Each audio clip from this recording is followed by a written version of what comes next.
Terima kasih ya sudah hadir di Tunggu aku bilang sama pertemuan Nila, kita hari ini, langsung. telah meluangkan waktunya.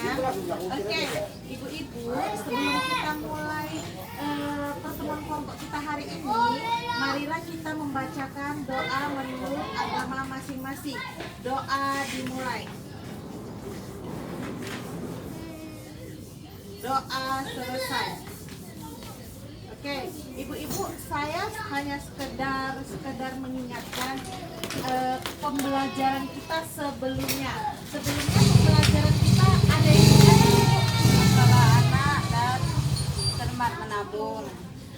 iya, cermat meminjam dan menabung. Apa yang ibu-ibu ketahui atau apa yang ibu ingat yang sudah diterapkan? Kalau keinginan bisa ditunda. Iya, Kalau benar sekali. kebutuhan harus ditepati. Iya, harus dipenuhi. Iya. Sudah menabung ibu-ibu? Sudah, Bu. Oke. Baru sedikit, Bu. Iya, berarti sudah diterapkan ya pembelajaran kita sebelumnya ya. Sudah ditabung uangnya ya untuk keperluan yang mendesak yang akan datang. Oke, pada hari ini kita akan belajar tentang kesakitan pada anak dan kesehatan lingkungan. Hari ini kita belajar kesakitan pada anak dan kesehatan lingkungan. Oke, saya akan bertanya ada beberapa pertanyaan yang nanti saya tanyakan. Ibu-ibu nanti jawab ya sepengetahuan ibu aja. Oke, saya di sini kita belajar kesakitan pada anak yang dapat menyebabkan gangguan gizi serta mencegah dan menanggulanginya. Tentang pentingnya BAB di jamban. Tahu jamban kan ibu-ibu, jamban sehat, WC ya. Dan pentingnya kita mencuci tangan dengan menggunakan sabun. Jadi itu penting sekali mencuci tangan dengan menggunakan sabun. Oke, di sini saya akan tanya ya kepada Ibu Sinta. Apa saja sakit yang pernah anak Anda derita? Pernah nggak anak Anda sakit? Pernah demam, batuk, pilek, diare pernah. Ibu kita sakit apa aja anaknya? Demam, batuk, pilek, diare juga, Bu. Oke. Selanjutnya ya, apa anak ibu-ibu pernah mengalami diare? Pernah, Bu. Pernah. Baru-baru saja atau sudah lama? Sudah lama, Bu. Oh, udah lama. Oke. Apakah anak ibu pernah cacingan? Enggak pernah, karena kita kasih obat cacing, Bu. Oh, nggak pernah cacingan ya. Bagus ya. Berarti udah ada kesadaran dari ibu-ibu telah memberikan obat cacing kepada anak-anaknya biar jangan cacingan. Kenapa cacingan itu sudah tidak baik untuk kesehatan anak ya, pertumbuhan anak ke depannya ya. Oke. Di sini saya mau sampaikan anak yang sering sakit ibu-ibu, anak yang kita kalau yang sering sakit itu pertumbuhannya akan terganggu loh ibu. Terganggu dia pertumbuhannya. Kenapa? Karena zat gizi dalam tubuh yang semestinya digunakan untuk masa pertumbuhannya jadi digunakan untuk melawan penyakit. Anak pun beresiko tumbuh dengan tidak sehat, tidak cerdas, tidak tumbuh tinggi sesuai dengan umurnya. Mau nggak anak ibu-ibu seperti itu? Enggak, Bu.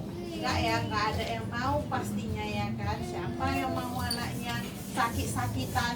Selain uang tabungan yang tadi kita tabung keluar untuk bawa ke rumah sakit, kita juga jadi sedih ya untuk kedepannya anak kita nggak bisa mencapai cita-citanya karena sering sakit, bolos ke sekolah ya kan. Oke, sekarang saya mau bertanya lagi kepada ibu. Menurut ibu, apa yang menyebabkan anak terkena diare?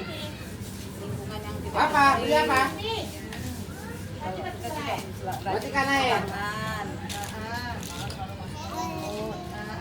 Kalau anak-anak kan pegang apa-apa langsung tangannya masuk ke mulut, itu yang menyebabkan diare. Iya, benar ya ibu ya. Sekarang bagaimana kalau misalnya anak ibu terkena diare? Apa yang ibu lakukan? Apa yang ibu Kalau lakukan? terus kita kasih dulu orang dari rumah buatan sendiri. Apa itu? Komposisinya apa? Ibu tahu Air nggak? putih, dan garam untuk cairan tubuhnya supaya dia jangan lemas. Oke, benar sekali ya. Kalau anak kita diare, yang pertama yang bisa kita lakukan adalah memberikan Oralid ya. Kalau tidak sembuh juga baru kita bawa ke puskesmas ya. Apa yang terjadi jika diare tidak diobati? Kalian tahu nggak apa itu?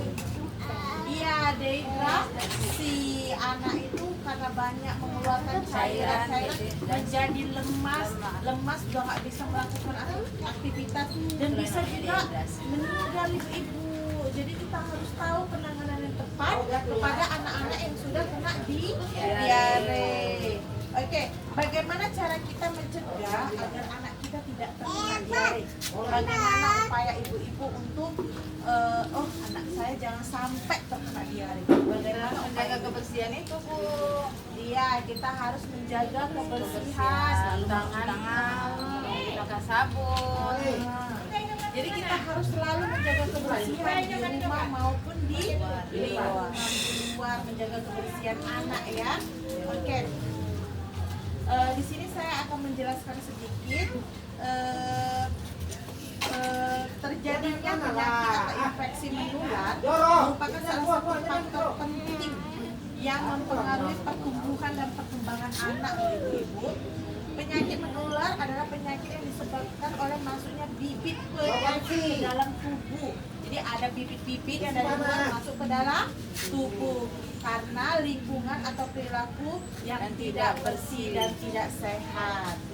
Oke, misalnya ibu-ibu mencuci tangan sebelum makan, buang air besar sembarangan. Jadi kita makan, kita nggak cuci tangan, langsung makan aja.